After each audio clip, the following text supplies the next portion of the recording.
Since all of us, and I would imagine clearly without exception, since we're all going to be back in church on Monday or Tuesday, Christmas Eve or Christmas Day, I said to myself, Kenny, give everyone a little break since they're coming back to Mass in just a couple of days. Make this a short homily. So that's what I'm going to do. Now, it doesn't mean I'll be successful. It does mean I'm going to try. You know, when you do wind up opening up your gifts Christmas Eve or Christmas Day, whatever the tradition of your family happens to be. But when you open up your gifts, there's one way to truly enjoy the gifts that you receive. As a matter of fact, there's one way, perhaps the only way to truly enjoy all that you have in your life, and that is to possess one very important attribute. Does anyone know what that attribute is? It's this attribute right here. To appreciate. To appreciate the gifts you receive Christmas Eve, Christmas Day. As a matter of fact, if you truly appreciate all that you have in your life, you're going to realize your blessings, your assets, your gifts. You're going to say to yourself, God, I'm so humbled because you've given me more than I ever thought I would have. You've given me more than I deserve. When you appreciate. When you appreciate what you have, you no longer focus on what your neighbor has. Even if your neighbor has something that's bigger or better, you're going to say to yourself, it doesn't matter what my neighbor has, bigger, better, I could care less. I'm glad for it. I'm just glad that I appreciate what I have. You know, the tragedy in life is when you appreciate only something after it is gone. Isn't that sad? Now, the smart person, not by degree, but the smart person is the one who appreciates what they have while they have it, not after it is gone. That is clearly said.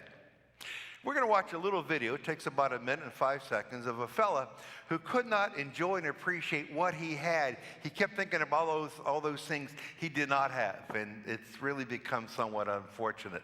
Let's just watch.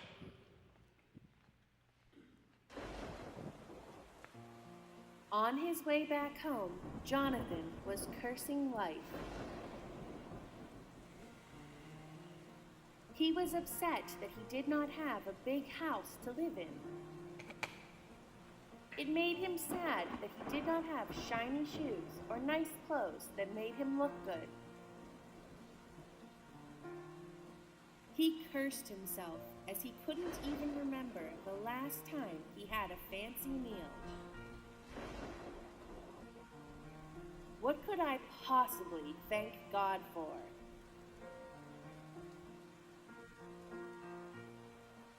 Suddenly, the wind blew and took away his umbrella.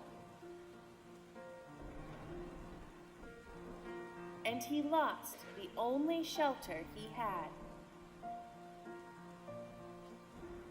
Appreciate what you have before time makes you appreciate what you had.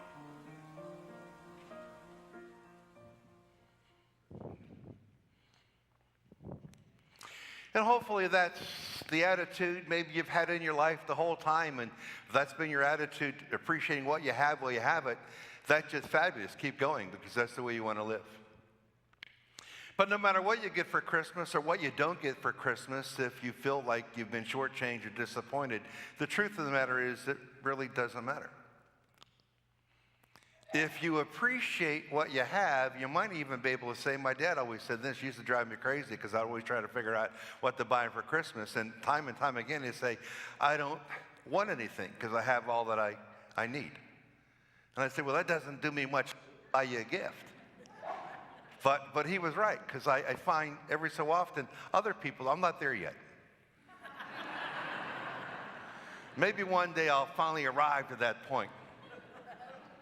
But the key thing is just to appreciate. The smart person, and not by degree smart, but the smart person is the person who appreciates what they have while they have it, not after it is gone.